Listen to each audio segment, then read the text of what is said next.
Hey everybody, how you doing? So, forgive me for this first video, but this is my first video on this particular channel where I'm focusing on poetry, theology, philosophy, current events, and the like.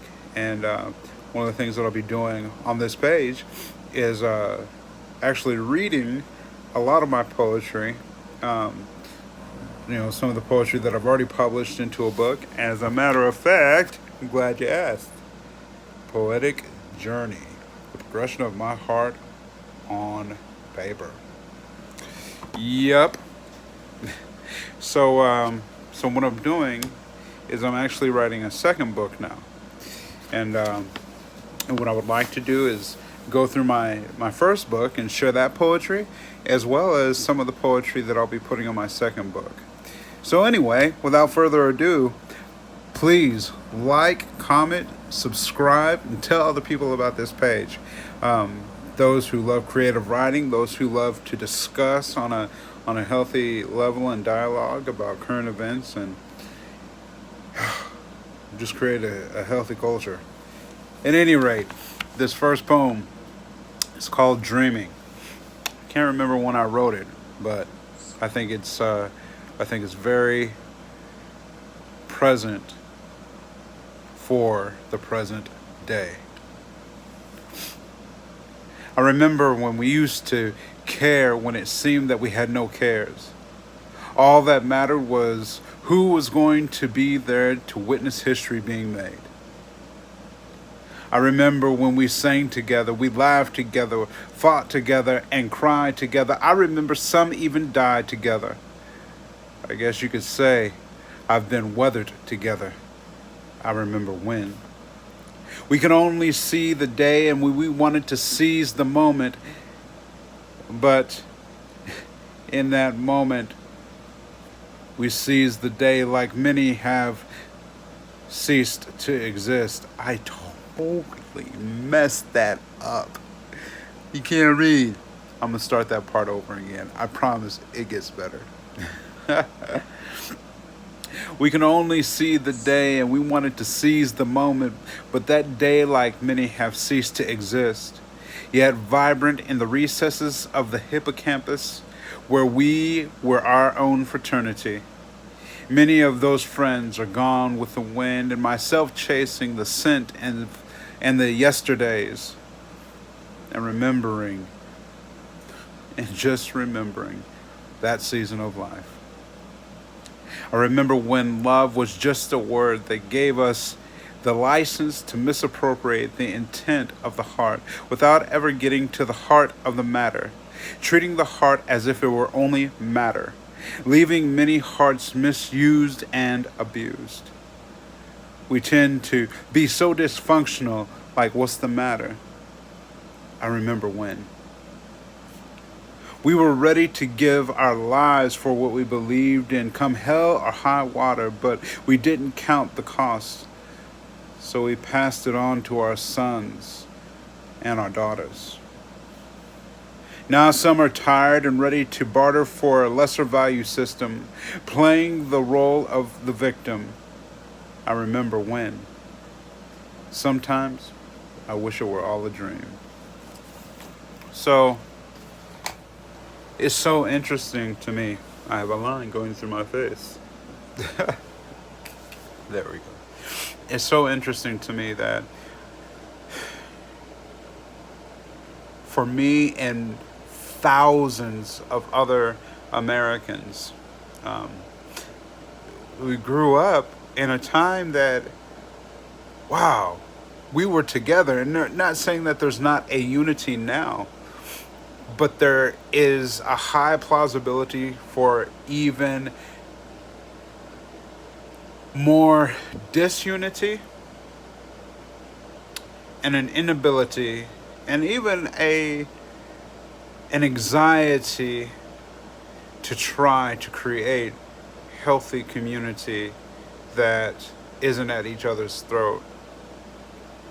As I look around at our current situation, like, right now there's COVID-19, and amongst thousands of other things that we know of and millions of others that we have no idea of yet.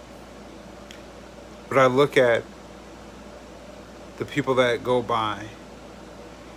There is a desire to come together, to be together, to care for each other as human beings first, then as a man or a woman, a child or elder. There's a desire for that. And I don't believe that it has to just be a dream.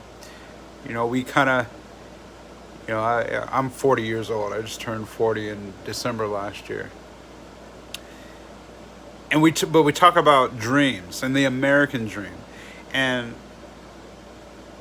when I came around, we were in the shift of American dream for all, not just for some. And I think that just like the generation before me and the generation before them also, we had promises made for an American dream,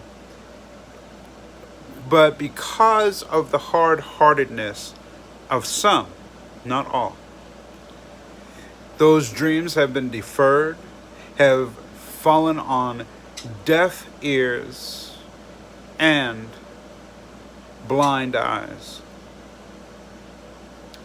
I've seen where we were promised such bright futures, and to some extent, we're still promised bright futures. Well, a lot of times, no one told us how to get there, right?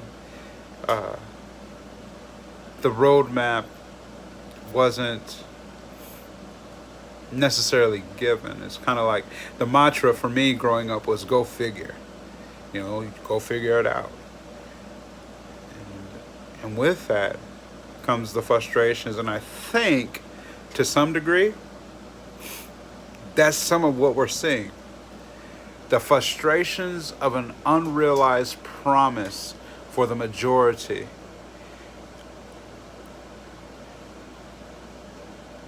The American dream that has all but to some degree been an American nightmare. And that is a blanket statement. And I purposely said it that way because I don't want to just simply place a blame on one side or the other. Democrat, Republican, whites, blacks, cops, and robbers, But we can do something better. We have to do something better. We're going to do something better. I have to change the narrative. We have to change the narrative. I can't do it by myself. And I don't want to. I don't. I had a conversation